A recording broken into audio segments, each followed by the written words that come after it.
Joining us on the program to talk about what it means to be pro-life, to build a culture for life, is Dr. George Brooks. Dr. Brooks is a retired medical doctor who now serves as the Knights of Columbus Life Director for the Archdiocese of Galveston-Houston. He's also active in his parish, which is St. Mary Magdalene in Humble, where he serves as Life Director for the Knights of Columbus Council 6878. There in Humble. Dr. Brooks, welcome. Thank you for making the drive all the way from Humble all the way to our KSHJ studio in the Energy Corridor. We appreciate your being here, sir. Thank you. My colleague Keith Downey had interviewed you about pro-life topics earlier this year on Morning Joy in February, which we appreciate your being on our morning show. I want to ask you all about your role as Culture of Life Director for the Archdiocese, which I had mentioned. But first, I want to ask you a general question, Dr. Brooks, about what it means to build a culture for life. Because I think in our secular society, when a lot of people hear the word pro-life, they just think, oh, against abortion. But really being able to be pro-life in all aspects is so important. What do we mean by that? That is a complex question, and somewhat more than you might appreciate. But when I wrote my book in 2020, it was well before the Dobbs decision that overturned Roe v. Wade and gave us a whole new playing field. But now I give a lecture on the future of the pro-life movement because at that time we had few options except helping women and to have a healthy baby. That was our main mission through our pregnancy health centers and maternity homes. But now I envision a whole new way of approaching the pro-life movement for the future, which gets into a bit of detail. But basically we need to change the culture, and right now our culture is a mess. And it's proper, I think, to say, go back to Pope John Paul II, who invented the terms culture of life and culture of death, because we certainly have a culture of death right now where violence and hatred is just right in our face. And so we have major, major challenges to get past all of that so we can focus on building the culture of life. You, I'd mentioned, are a retired medical doctor. You practiced for nearly 3 decades. How has practicing as a medical doctor, family physician, helped you kind of make the transition and think about so many of these important pro-life issues that you now work on nowadays? Well, my career in medicine, of course, was focused on preserving health and investigating complaints, seeing what kind of special intervention might be necessary. And as I progressed through my career and I got older, my patients got older, so it became a challenge to monitor health and complaints and the need for medical interventions to prolong quality of life. And that was just kind of a natural part of who I became over all those years. But during probably the last 10 years of my medical career, I became interested in the pro-life movement at a different level, and I joined the board of directors of Birthright in Humble. And so it became an increasing dimension to my concerns about where our culture was going. And then when I retired, they drafted me to be the life director for my Knights of Columbus Council at St. Mary Magdalene in Humble. And then a couple of years later, they drafted me to be the Culture of Life director for the Knights of Columbus in the Archdiocese, which gave me a whole new dimension of complexity, but a lot of fun, meeting amazing people doing amazing things. Tell me more about what that involves, because you had mentioned to me while you're here in the studio, you're also going and visiting another pro-life pregnancy center, for example. I'm guessing that part of this is just sort of connecting everybody in the greater Houston area. Correct. Well, as Culture of Life director, we have some of the 145 parishes in the Archdiocese. The Archdiocese is just huge. And we have 28 pregnancy centers in 6 maternity homes that are approved for our donation programs. We have roughly 130 Knights of Columbus councils in the Archdiocese. So my job is basically to coordinate between the councils and the maternity homes and pregnancy centers to see that the councils are paying some attention to what these places need, and particularly to let me know if they are in need of an ultrasound machine because they're expanding, or the machine is getting older, or they're developing a mobile unit, so I can help them get that ultrasound machine. So that's a big deal of what I do is with the Supreme's ultrasound initiative to get ultrasound machines for pregnancy centers that need them. And is some of that similar to what you're doing with your specific Knights of Columbus Council as well? Our council has actually helped to support 3 ultrasound machines at 3 different locations over time. And one of the places that I'm going after I leave here is out to Katy, to the place that, called Adura Clinic in Katy. And we're going to make a cash donation to them to help support their efforts out there, because we helped to get their first ultrasound machine, their first ultrasound machine at that location. So we've continued to support them because every year they have maintenance and insurance bills and things like that, and ongoing costs. So we've continued to support them all these years. Yesterday I went to a place in Southwest Houston called Women's Pregnancy Center and dropped off a check there for the same reason. We helped them get their ultrasound machine, and they do great work there.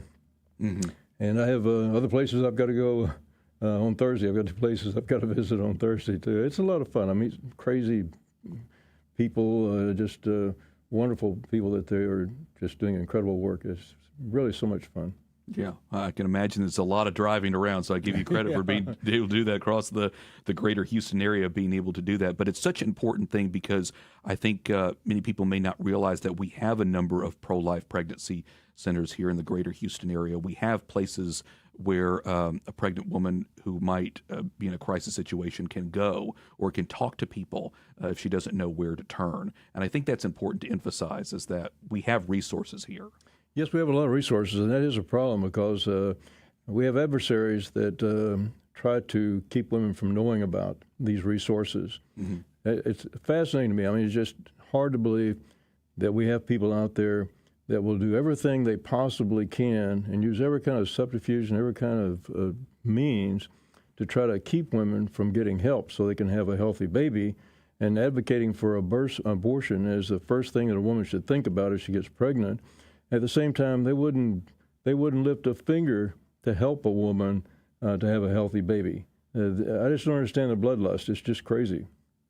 You had mentioned, and that reminds me back when you were talking about when you were a medical doctor practicing medicine, and you talked about kind of the quality of life and improving quality of life and how important that aspect to it as well. So not only, being pro-life, in other words, we're against abortion, but just being able to have a human being live a full life all the way from beginning of birth to natural death.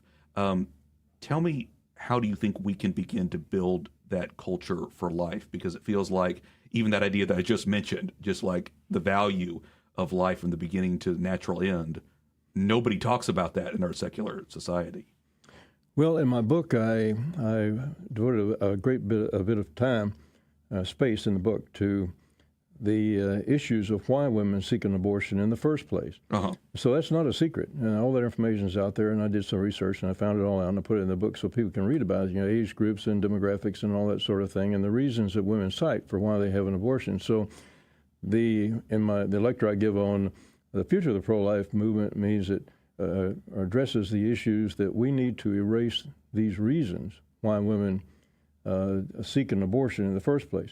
But at the same time that we would strive to do that, we have adversaries that don't want women to know about the options and don't want those things erased. They don't want the reasons why women seek an abortion to be erased because somehow they think that that's going to be a source of money and power for them, and I just don't get it. I think most of us have some trouble with understanding why people would not want other people to have help, and why not give an even playing field. If a woman was just dead set on having an abortion after she had all the options explained to her and all the help provided to her, we couldn't do anything about that. But if we don't offer all these alternatives, we don't offer education, we don't offer help, then we're not doing the right thing. And there's people that just don't want us to do the right thing. They don't want women to know about the help. They don't want them to seek the help. They don't want to provide any help for women.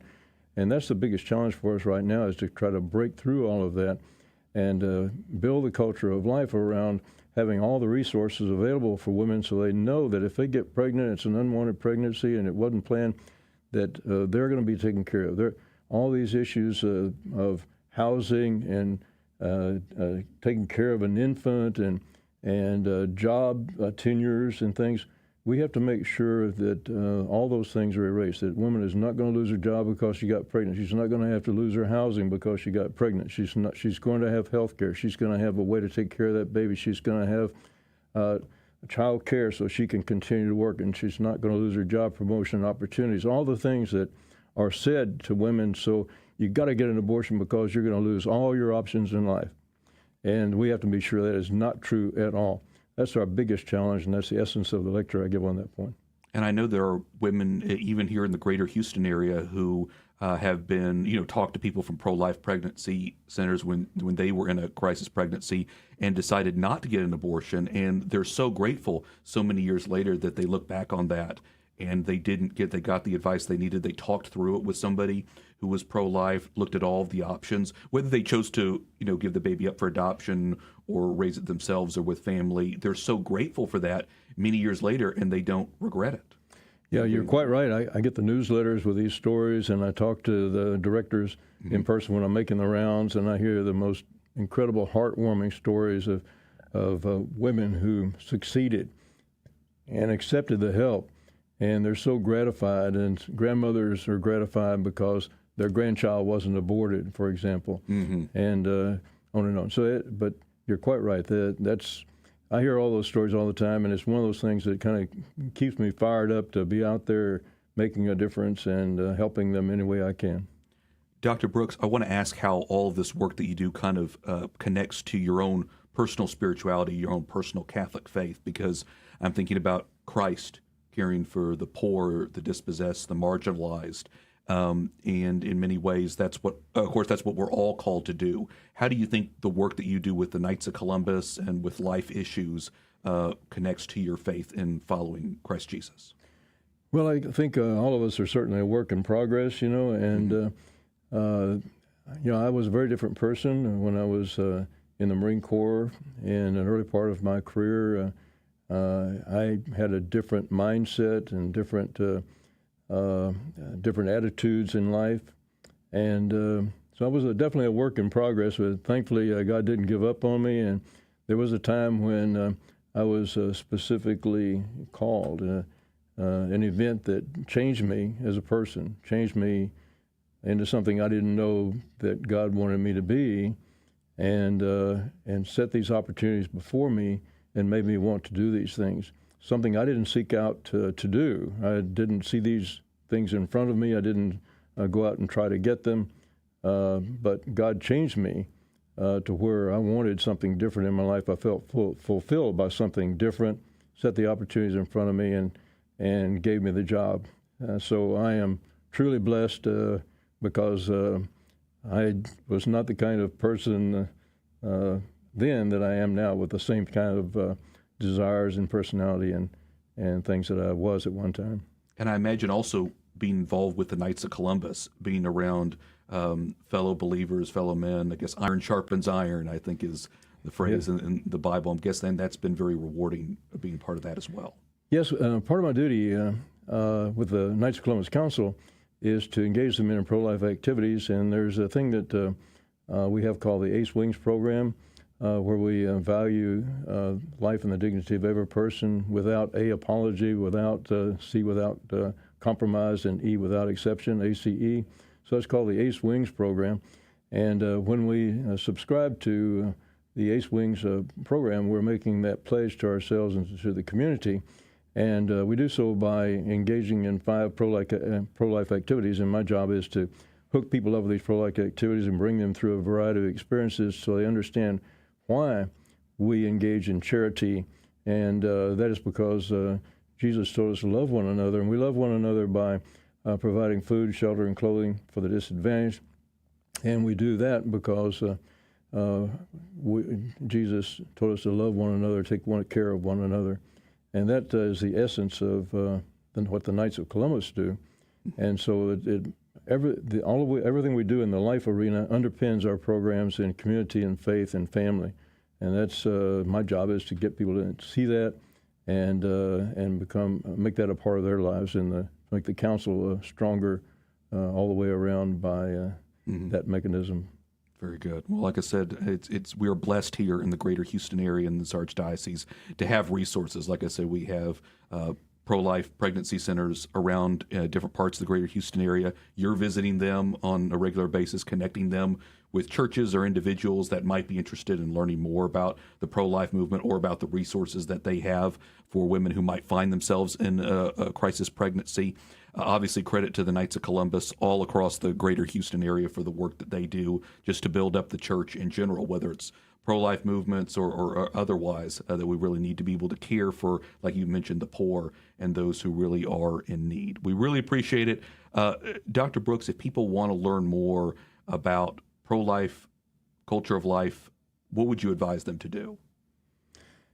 Well, there are a lot of resources from which people can obtain information. I subscribe to a number of pro-life newsletters and websites where they send out the information to me regularly. There's so much information that you may have to pick and choose a little bit, or you get overwhelmed with so much information. There are a number of pregnancy centers around that publish newsletters. I try to get as many of those as I can, take a glance at them, and that particularly I think one should look at the pregnancy centers that are closer to where they live in a community and see what's going on there. That'd be very helpful. Get newsletters on what's going on, and that is enlightening. For additional information, people can also go to my website, buildingacultureoflife.org. On the website, I posted a snapshot of a number of pro-life issues that people can read about briefly, and if they're interested in reading my book on building a culture of life, they are welcome to look under my books and glance through the table of contents, see if it'll be useful to them. Particularly, I think most people have no idea how we got into this mess. The essence of that book was to start 5,000 years ago with the oldest recorded history of abortions and bring us down through current day, through the issues of how modern politics affects all of these issues, and how things like the Hyde Amendment and the Mexico City policy flip back and forth depending on who's president, and these things need to get encoded in law, so it's not going to be doing that. And particularly the chapter on why women seek an abortion is important, because if they understand the demographics of which ladies seek an abortion and why they seek an abortion, they'll see that some people's lives are in just horrible disarray, and it's a mess.